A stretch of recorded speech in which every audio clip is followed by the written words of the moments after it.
Hey, how's it going guys? I'm Paradoxic, and we are back with yet another reaction for Marvel's What If, this time onto episode number 6. Episode number 5, we had a fun, conceptually fun, story-wise, just still, like emotionally nerve-wracking as all hell. We had Marvel Zombies, I have no idea how accurate that was to how the comic storyline actually went down, but this was just like the MCU kind of rendition of what if the pretty major superhero characters actually turned into zombies. And I think the way it went down with this was actually tying into Ant-Man and the Wasp with Hank going into the quantum realm to try and rescue Janet, but then unbeknownst to him, Janet had managed to contract some kind of quantum virus that infected her brain and turned her into a zombie. So then that passed on to him, and then they both tried to take out Scott, but then Scott survived somehow, and only his head survived. His head survived, and the rest of his body was gone. So then he was turned into a head in a jar by Vision. So that was fun. But yeah, one by one, starting with the Avengers, pretty major, almost all the superheroes in the world actually managed to die out, and humanity kind of succumbed to it pretty easily and everything. So so we saw Zombie Cap, Zombie Iron Man, Strange, Wong, we had Hawkeye and stuff, just a bunch of different kind of characters and heroes, and we even lost people along the way too. We lost Sharon, we lost Happy, we lost Okoye, we lost I think Wanda was a zombie too, but then Vision was actually keeping her locked up and fed and contained and everything, so then that was her and everything. So we lost a bunch of people, and then by the end of it, all we really had was Scott, Spider-Man, and also Black Panther as well. T'Challa had been actually kidnapped by T'Challa had been kidnapped by Vision, and then had his leg kind of amputated, and then fed to Zombie Wanda and everything. So that was not so fun. But yeah, we lost almost everyone, and then the story just continued. But I think that was official. I believe maybe that might have officially been Chadwick Boseman's final appearance as T'Challa in What If and in the MCU overall. So they once again gave him a phenomenal kind of exit, like him, talking about how death isn't the end, and as long as you remember the people that were with you before, then their memories will never leave. And it was a really heartfelt kind of sentiment. So giving him, again, I don't know if it is, but the exit that they gave him, the exit line that they gave him kind of, felt like a fitting kind of final goodbye, but there was no dedication, similar to the one in episode 2, but then episode 2 did revolve around T'Challa and Chadwick as well, so I think maybe that's why it's different. But either way, I have no idea if he's actually going to show up again as a surprise or what's going to happen, but I'm not too sure, but either way, it was still fun. It was still fun in most regards. So that was a cool episode. So now on to episode number 6. I don't know which one this is. I don't know what else we've yet to see. I don't know what other storylines what other storylines we have yet to see or what's been in the trailers that we haven't had yet. Because we've had a good few kind of stories now. We've had T'Challa, we've had Captain Carter, we've had the Avengers being killed off, and twice. We've had that twice now. We've had that twice and everything. And then we've had a bunch of different ones. And I'm curious as to what other kind of what ifs and what other kind of scenarios they could actually explore at this point. But I guess we can only find out by actually watching the episodes. So that is pretty much all I've gotten from, all I can really recall from episode number 5. So on to episode number 6 of What If, on to the reaction, and as you guys will know by now, this one will just be the fair use version for YouTube with the highlights and the best bits of the episode. But if you guys want the full-length reaction, then that one will be over on Patreon, so you can go check that out over there. That'll be just as much fun. But on to Marvel's What If, Season 1, Episode 6. Let's go. And you could end up at a very different destination. Oh, this is Iron Man 1. This is Iron Man 1. Tony. Kuna from Afghanistan. This is Iron Man 1. Okay. Was there an Iron Man? Oh! There was an Iron Man on the trailer, I think. He gets saved, I think, by Killmonger. Killmonger actually saves him from being blown up. Is that this one? I love how they've actually managed to perfectly reanimate it shot for shot. It's almost indistinguishable from the movie. All the way to the flip phone. Oh yes, Killmonger. He just picks it up and really just throws it. What happens if you save him though? What happens if you change this? Oh, reanimated 360 shot? Yep. Defined by sacrifice. Oh, yeah. Iron Man. Without Tony Indeed he Stark's was. fateful capture in Afghanistan. Did you learn any lessons from your time in Afghanistan? I did. Never travel anywhere that doesn't have a Four Seasons. Yeah, he's still the same Tony Stark. No accountability, no, you know. I saw young Americans killed by the very Oh. weapons I created to protect them. And Oh, okay. I So he has realized, been changed then. as Stark Industries' new Chief Security Officer. This is such a lot. Oh. It's supposed to be my promotion. Oh, he's making him the new chief of security. I uncovered plans to assassinate Tony Stark while on a deep cover operation inside the Ten Rings. Whoa, well, there you have it, folks. You'd like that, wouldn't you? Because those plans were bankrolled by Stark Industries COO. Oh, yeah, he knows Stain was behind it all. He knows Stain was behind it. Let's get out So of he's here. here to expose Stain as well. Don't you worry about that. I brought receipts. Oh, he's got Transfers, bank receipts. documents, phone records, Google it. Oh. I just dropped it all online. Oh, damn. I knew it. He Black Widow Stain. Oh, man. Yeah. Oh, Happy coming in with the right hook. I never liked that guy. I'll say this for the new guy. He certainly makes for good TV. Okay, so what's Eric's plan here then? Match some cover. Colonel Rhodes, what can you tell me about our knight in shining camouflage?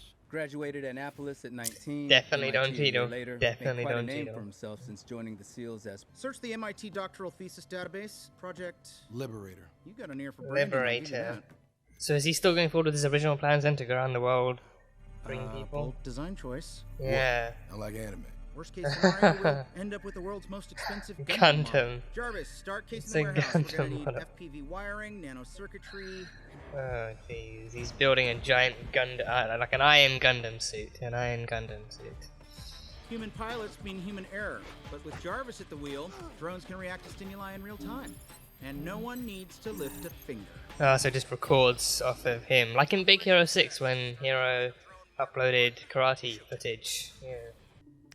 Hey, if we could miniaturize an arc reactor, Well, you're not in a cave with a box of scraps. Vibranium.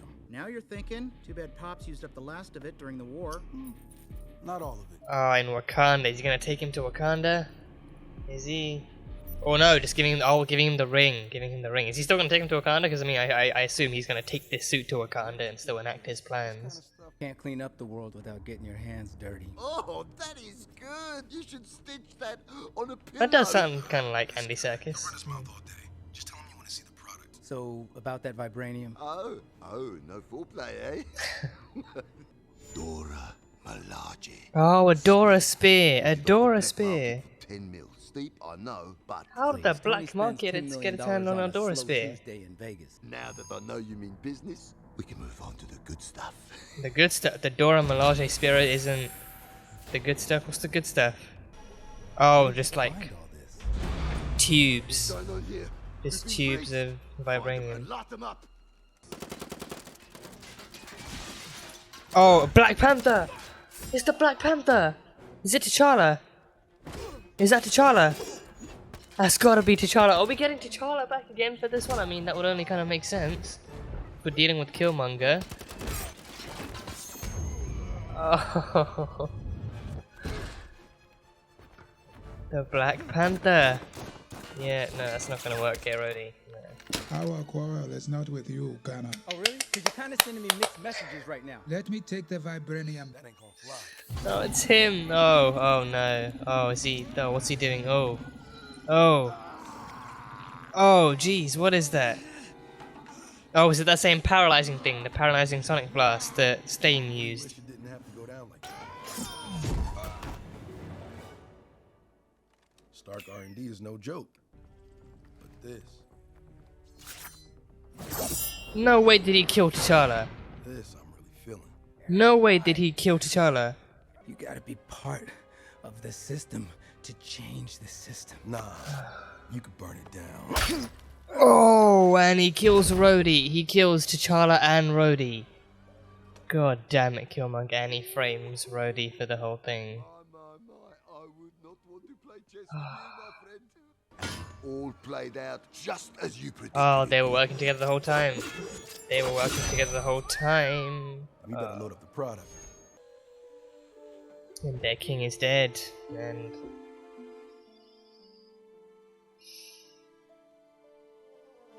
I really didn't need to see T'Challa die. I really did not need that. I did not need that in my line of sight or on my heart. I did not need to see and his father still alive. For fuck's sake. Word of the Oh. wise, never play Clue with Jarvis. Oh, he's. Go ahead. Call the cops. Oh, Stay he in saw town, save me. everything. Yeah, well, police are the law. I want justice.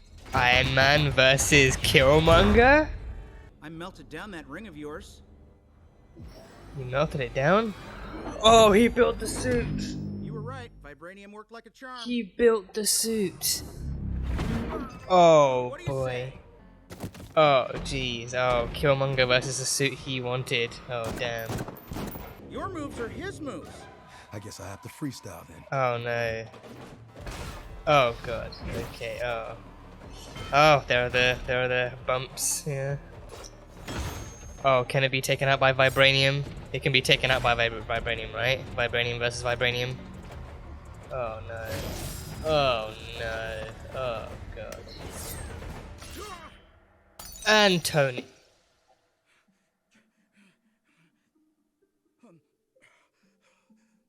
Each one is for a kill. Believe it or not, Tony. Why? Really hoping you wouldn't make the cut. The difference between you and me. Mm. That you can't see the difference between you and me. So Killmonger kills Rhodes and T'Challa and now Tony too. Just getting a fucking hat trick in. What's the next move?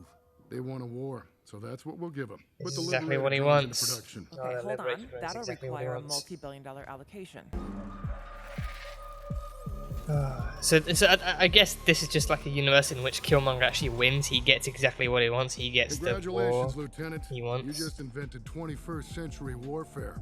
I'm glad to see my vibranium's been put to good use. Yeah, and I'm just getting started. How about a road trip? Is he gonna kill Claw now too? Try and cut off that loose end because he's got the vibranium now. He's got the drones. Wakandans are full of surprise. He's gonna kill Claw.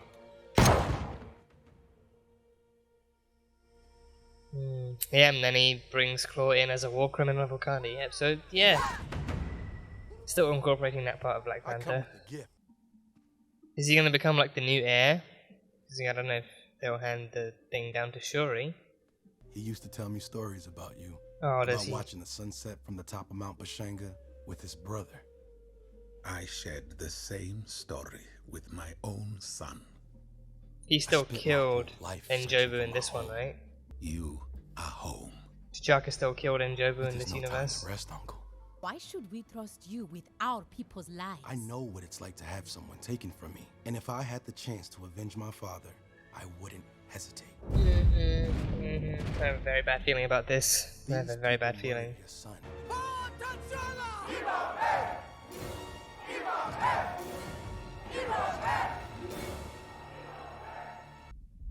Oh, yeah, I love that. There's a whole line of them.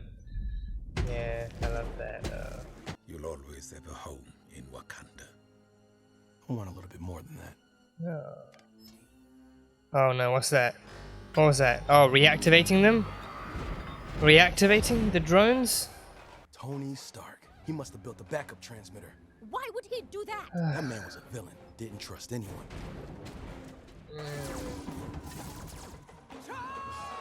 Oh god damn it, how badly is this gonna go? How badly is this gonna go? Oh, there we go, bring in the Dora, bring in the Dora. Oh, that's Queen Ramonda as well, I actually only just blocked that, it's Queen Ramonda. Yeah.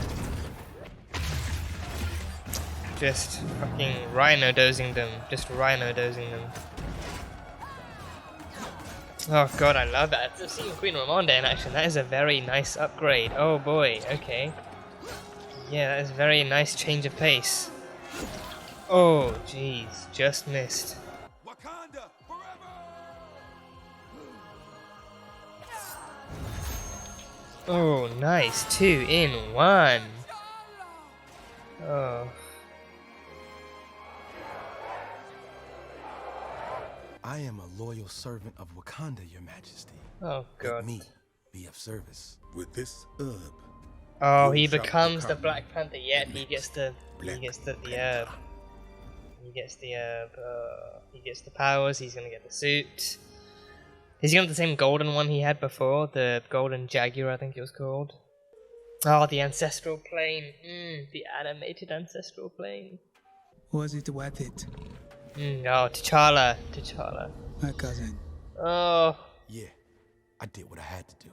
You believe the cure for human suffering is more suffering. The cure is power, and now I have it. Because you stole it, power unearned can be a very volatile force, cousin. It will get the best of you eventually, on your plane or on Oh ours. god, I don't know if I can deal with T'Challa being in the ancestral plane. I don't know if I can actually deal with that. Shuri! How did you get in here? I'm here to help Miss Potts. Oh. He killed Tony. And your brother? How did you get this? Mr. Stark was a genius. Oh, But Shuri he's found not the only tapes genius. too. It appears we have a common enemy. Oh. Fortunately. So, let us open their eyes together. Heroes are never really Oh gone. god. They live forever, as do the ones they inspire to carry on the fight.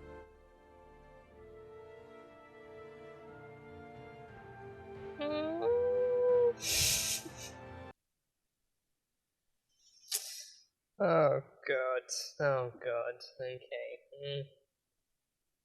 I wasn't sure I could actually deal with this episode from the beginning, and it pretty much led me down that exact path. So yeah. Killmonger. Killmonger saves Tony, and I don't know exactly what it was. I just feel like that episode really breezed past. I think it felt like that episode actually was a lot more faster paced than the previous episodes, at least for me. And I don't know if it's just because of the way I watched it, or if it's just because my mind just kind of let things fly by, and that kind of meant that I kind of it felt like it was flying past. But I think it just felt like a lot happened, but it also happened very, very quickly. So, and I mean, I know that like these are also meant to actually be, you know, movie length stories compacted down to like 20-30 minute kind of episodes, so it's meant to be shorter. But it just felt really, it felt like a lot, like not just weirdly fast paced, but also like a lot faster than the previous episodes and stuff. So I think I don't know, it just kind of felt weird watching in that sense, but it was still like a fun story to get into. So yeah, Killmonger saves Tony. Killmonger saves Tony, and I think that like this is also definitely one of those kind of premises that, like, you know, it's like you can't. I think at least I can't help but wonder, like, okay, but how would those characters actually meet to begin with? How would those characters actually cross paths in such a way to begin with?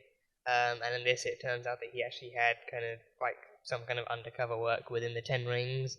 And then he uncovered plans made by the Ten Rings in collaboration with Stain to actually kidnap and kill Tony. So yeah, he saves Tony, he gets him back to America, and then he rats out Stain to the press and to the country as well, and Stain gets taken out pretty quickly. But pretty much the first kind of half of the episode is Killmonger getting close enough to Tony that he can get the vibranium out to Claw as well, and everything. So it's just him kind of spending some time and you doing some engineering and stuff with Tony, and actually, I think in this one, because Tony doesn't go through the trials and tribulations he went through in Iron Man 1, he never becomes Iron Man. Like there is no Iron Man in this world, and also there's no Tony Stark either. So then the deal with Ulysses Claw goes down, and yeah, so he kills Rhodes and T'Challa, I think. Yeah, I was shocked at first because they didn't even show T'Challa's whole, but like they didn't show, like, I think when Black Panther came in, I was like, oh damn! So we actually get T'Challa back, and like if he's gonna talk, then that must mean that we get Chadwick back. But then, which he did, and stuff. But then we actually got him back as the Black Panther himself. So that was his. I believe this might be his final. I mean, I don't know. I mean, I like at this point now. I want to avoid saying final outing, because then I really, because I think every time they have him on, it's like the first time he was on here, it was like an episode revolving him, and even the ending had that kind of dedication kind of title card, like, you know, in memory of Chadwick Boseman. So then that one was like an obvious tribute. But then since then, like his zombies kind of appearance had a really great kind of exit line that was really emotional and really fitting to say goodbye to him, and really kind of memorable and relative to his case and everything. So then that was cool. But then now with this one too, his final thing is also kind of just as emotional. So it's like they keep bringing him back, but then it's almost like almost like tricking us into believing it's going to be his last thing by giving him like an emotional speech and everything. So it's like, oh, okay, if they're going to give him this emotional and this kind of good of like an actual final line or a final monologue or something, then it must be that must be his final outing. And then of course this one also being kind of set in Wakanda as well. So yeah, I don't know, but he used the same. I mean, he used a gun. I think Stain actually had like a small handheld remote thing that he used, and he had like an earpiece, but then he used a remote to kind of emit that noise, and it's like a sonic kind of thing that kind of paralyzes you and jams up your veins and everything. So, but then Killmonger actually had like an actual gun version of it. And he had the earpiece and he had a gun that was actually emitting like those sonic rays and everything. And then he killed. I think he used either the gun or something else, but he killed T'Challa. He actually killed T'Challa, and then. Yeah, and then that happened, and then he killed Rhodes as well. He killed Rhodey and T'Challa, so, R.I.P. them. So I think, like, T'Challa's death, like, seeing T'Challa dying as the Black Panther, I was not even remotely prepared for that, and I was not even remotely prepared for that. That one really got me off guard, and then him killing Rhodey as well, that was like, oh god, great, so just good guys are just dying off, like, right from the get-go now, so yeah. And then so I think getting close to Tony too, he built like he likes anime, so he kind of had like designer like I think Project Liberator, I think his thing was within the I think the Ten Rings and everything. So he drew up designs for like a Gundam style kind of like not necessarily. I don't know if it would really count as like as much of an Iron Man suit because it doesn't really kind of operate the same way, and they still didn't really manage to do the whole kind of arc reactive miniaturization thing and stuff. So then he actually used his vibranium ring, and then Tony actually melted it down later on once he actually saw the footage of him killing T'Challa and Rhodey. So then they managed to build the Gundam suits and everything, and then I think when Tony revealed, it's like it's programmed off of your moves too. So good luck beating. I figured it was gonna be a case of okay, but yeah, sure. I mean, I taught I taught the robot everything it knows, but not everything I know. So I figured like it would be like a 5-minute fight or something where he would easily disable it, and then he would go straight after Tony again, which he did. And stuff. Then Tony dies again. I mean Tony dying. That one got me because again he was killing yet another person, and it was also then Tony. So he killed T'Challa, then he killed Rhodey, then he killed Tony. So he just kind of going down the list of obviously just like people who would get in his way. T'Challa being obvious kind of familial revenge, and then Rhodey being a witness and everything, and just being like a loose end, and Tony being yet another loose end and also a witness. So just killing anyone who might actually threaten the future of his plans and everything. So yeah.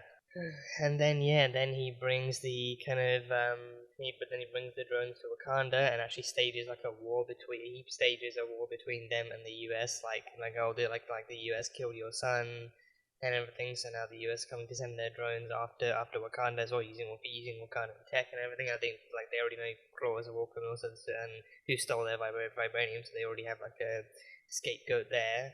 And then he actually does follow through on his idea to actually kill Claw too.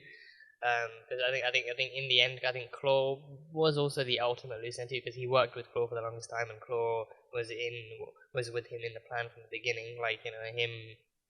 Claw would be happy to instigate more harm and chaos within Wakanda too, so he was the biggest scapegoat and loose end from the beginning. So then that was like an easy kind of kill for Killmonger to take on in the end. So that was that. Then he brings in the drones to Wakanda and actually stages the war between them. So I was worried the entire time because of his kind of deep-rooted and originally founded kind of vengeance plan to avenge his father and everything, who was likely still killed in this world by T'Chaka as a Black Panther as well. I was just so like on edge each and every time I saw them together, because I was like, okay, this is going to be it. He's going to kill him, then he's going to do some kind of some kind of extravagant escape plan before he runs down, and so then by that time he will have killed the prince and then the king of Wakanda too, and I think him slowly kind of girding his way up the ladder of trust and everything, actually earning their trust and actually getting closer and closer to the king. I thought, okay, eventually he's either going to get him alone, or he's going to do it in front of people and just not care, and then he's just going to escape somehow and do all these things. But no, he actually stuck by them. Then he actually kind of went into battle too, and actually helped Okoye and Queen Ramonda with the battle against drones. And I think seeing Queen Ramonda fight as well, that was so refreshing too, because we definitely never seen that in live action. She never fought in live action. She never did any kind of fighting at all in live action. Like she predominantly just kind of took on the role of actually helping to lead the country and actually doing all sorts of stuff that she was meant to do. But I think in this one, she's on the front lines with the Dora, and she even has her own kind of specialized Dora suit and everything with her crown too. So that was cool. And then she had the spear, and she was still doing jumps and kicks and taking out drones. And Okoye was there, and the Dora were there, and then the I forgot what they're called, but the guys in like the blue robes and everything. I think they're there's some kind of tribe from Wakanda. I think it's Wakabi. I think it's Wakabi's people. But I think Wakabi definitely wasn't in this. So but it's his tribe, it's his people, it's his part of Wakanda. So they were there, and the Dora were there. So pretty much it's like two of the strongest kind of armies that Wakanda has, so that was fun. But then he fought with them. He fought valiantly. He took out the drones that he helped create, program everything, and he actually successfully staged that kind of uprising and aid and familial kind of like support and everything. So he did that, and then all in all, and then it comes down to his and T'Chaka's final meeting, and then T'Chaka actually trusts him enough to actually give him the heart-shaped herb and everything, so then he gets the powers of the panther, and he even goes into the ancestral plane too. So I mean, let me say it right, the ancestral plane in the movie was just one of the most beautiful things I've seen, and one of the most beautiful scenes ever as well. So seeing it kind of shot for shot reanimated too, semi shot for shot reanimated as well, was just wow, just wow. And then it broke my heart to have to actually conceptualize and have to actually process the idea of T'Challa really being dead, and T'Challa being in the ancestral plane as well, and Killmonger finally being there, and T'Challa finally confronting him. He's like, I'm fine with what I did because I got what I wanted. I did what I had to do to fulfill my plan to rescue my brothers and sisters across the globe and everything. So he shows no remorse, no mercy, nothing. And then T'Challa has that speech about, power you steal, power you have to kill to get or harm people to get isn't really true power, it's just like a volatile force. But then, you have to actually earn your power the right way, you have to actually use it for good and use it for the right reasons, because otherwise it's not real power, and it's going to hurt more people than you intend to, and then it's going to do all these things. So yeah, and I think they're definitely hearing Chadwick's voice again, kind of actually giving that speech, just... but yeah, I think I don't know. I think I for one thing, I can't believe Marvel made me process the idea of T'Challa being dead and in the ancestral plane. But then and now because I've seen that, I don't know if that's ever gonna actually exit my mind, and if I'm ever gonna get over that. So yeah, that was great. That was great. And then in the end, General Hurt? No, that's the actor's name. General Ross, Thunderbolt Ross. He was pretty heavily involved in this episode, him being in control of the drones, him controlling the drones going to Wakanda, and then doing all that kind of stuff. So then he orders full-on war against Wakanda after all that kind of stuff happened. So then Pepper is just exhausted having to deal with this. She lost Tony, she only has Happy now, and then she has to deal with all this crap going on too, and the military seizing all of the Stark assets and everything. So then she goes into her office, and then she is met by none other than Shuri. Shuri actually managed to, for one thing, Shuri managed to leave Wakanda. I think that alone is surprising, because with Wakanda being as advanced as it is, and her being who she is, I highly doubt the security would actually let her leave just that easy. But somehow she found her way out, or maybe she actually managed to bargain her way out some way. But either way, she left Wakanda and she went to America. She went to Stark Industries, and she managed to meet up with Pepper after, and it was because she actually saw the footage too. She actually found the footage too, and I think I love the establishment of Tony Stark may be a genius, but he's not the only genius. He's not the only genius out there. So Shuri knows her way around tech just as much, if not better, than Tony did. Arguably better, arguably quite a bit better, but Shuri.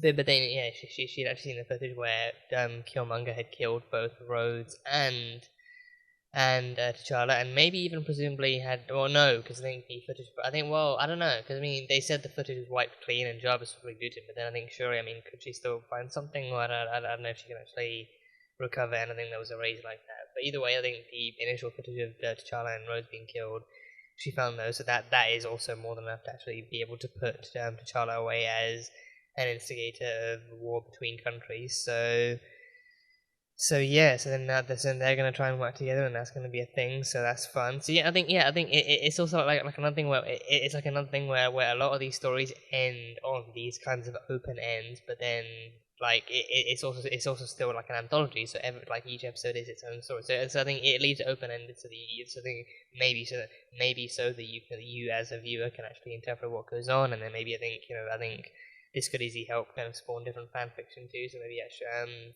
maybe people could actually create their own stories and create their own endings, or actually branch out into other realities and whatnot. So I think it likely leaves it like intentionally open-ended too, because it's like a what if this happens, so then what would happen then? But it's also like trying. I think it's trying not to restrict it to too much of like a finite kind of like a runtime or like a finite kind of concept either. So it's like this is all the stuff that could happen, but it's also not it's not just what will happen in like set in stone or anything. So yeah, I think that's why a lot of these feel like they could be two or multiple parters. So yeah, but yeah, I mean overall I think it was a pretty interesting kind of concept too. Pretty interesting kind of concept. Again, kind of seemed kind of fast paced, but I think that again might just be me. But I think it was cool seeing just how. I mean, so I think the main. I think well, I feel like it could have been maybe somewhat. I think well, I don't know. I mean, okay, hold on. Well, so yeah. I mean, I think so. I think this. Let me actually go and check what the episode's actually called, because I think it's Killmonger saving Tony, but I don't know if that's actually what it's called, or if it's like what if Killmonger won or lived or something. I don't actually know what it's meant to be called. You said 5 zombies. What if Killmonger rescued Tony Stark? Okay, so yeah, so what if he actually rescued Tony Stark? Okay, so then he still dies in the end. So he rescues Tony Stark, and then he uses him for his resources and his actual intellect and everything else, and then he kills him. So I think in the end, I think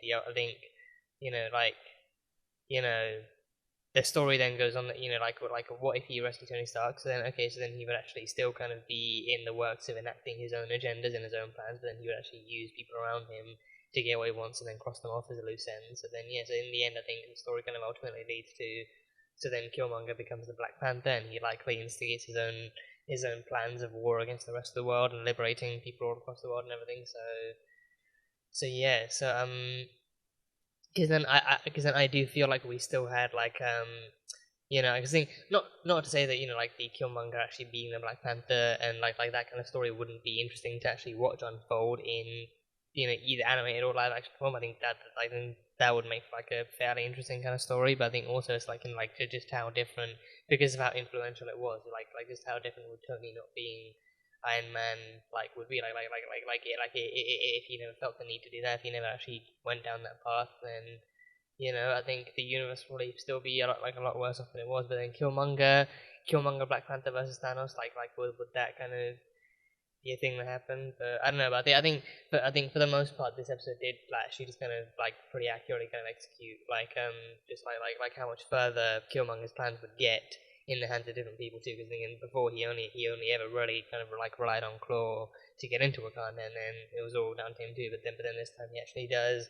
save Tony, and he uses him and his resources, and then he uses him and uses Rhodes, and he uses everyone else, and then Claw is the last one to go. So he still kind of bounced around from various people to get what he wants, and then ultimately finds his home in Wakanda. So yeah, I think it's maybe like a more kind of expanded, more kind of diversified kind of take on exactly how his revenge plan would have gone if he had actually utilized the other people and more resources and everything. So yeah, but yeah, I mean, I don't really I can't I can't really kind of imagine what else I can really kind of recall from this. I think it was just a fun episode incorporating Killmonger and Tony and everyone else, so it was fun to see them back, and I enjoyed it. That's pretty much all I've really kind of picked up from this. Not really a whole lot to go on, but it was still fun nonetheless. So yeah, but yeah, that's pretty much. I mean, one other thing I did kind of want to mention was actually my kind of presumption that Killmonger would actually get the herb in the end, or he would actually get the mantle in the end. Because I think Shuri, I think at this point she might probably still be too young, and like her parents themselves might not think that she's actually ready or trained or actually like just overall just ready to actually carry that mantle just yet. But then Killmonger, I think through his own staged kind of tactics of war, he does kind of prove himself to be like an ally of Wakanda, and also because he is T'Chaka's kind of direct nephew, he also does kind of have that kind of familial kind of bond that he is now undercover and actually maintaining well enough and everything. So because of that, he still kind of got to carry the suit. I mean, we never saw him in the suit, but he did get the herb. So I think having the herb without the suit would kind of be pointless and kind of contradictory to Wakanda's kind of traditions and everything. So then he's finally back home. And I think like the entire time I was curious, like would he ever really kind of like bring up his father's death again? Would he ever try and inquire details about his father's death out of T'Chaka, like see what T'Chaka knew and actually test it against his own knowledge and stuff? Because I think the entire time I was waiting for like that being his final kill, like he's killed everyone else that stood in his way and actually posed a threat and everything. But now ultimately, like he deep down he must know that his father was killed, but because he found panther claws in his father's chest and everything and stuff. And I think he framed it as like some kind of gang violence thing to Tony earlier in the episode, but then truth was that his father was killed by T'Chaka. So I was curious, like the entire time, he might either kind of interrogate him and see if he tells the truth or lies, and then either way he just still kind of kills him because I think getting vengeance and justice for his mostly vengeance, but then he kind of labels it as justice because that's what he sees it through his own kind of twisted kind of vision. So, in the name of those two things, he still kind of wants to kill the person responsible for killing his father. So, I was just curious. I was just anxious the entire time, but it never went through. It just kind of went through, and he still went to the ancestral plane. He kind of talked to T'Challa and everything. So, that was all there was. So, yeah. But yeah, that is pretty much it. That is definitely all I've got from this. So sorry if this one seems really, really shorter and not really kind of as expansive as like the previous reactions or anything. But again, it just kind of felt like it really flew by really fast. And I don't know, maybe it's just me kind of watching this now. It just kind of feels different, or maybe I'm just kind of less prepared to watch one of these. But either way, it was still good. It was still fun, and I really enjoyed that they brought Killmonger back for this, and they actually kind of put like a bit of a spin on various kind of character stories and everything. So it was still fun. But yeah, that is it. So that was Marvel's What If Season 1, Episode 6. So as always, thank you guys so much for being here and for watching this video. If you guys enjoyed it, then salt and burn that like button. Comment on the episode and what you think is going to next time on Marvel's What If. Once again, the full-length reaction for this episode will be available on Patreon, so you can go check that over there. And yeah, that is it. So, I will see you guys next time.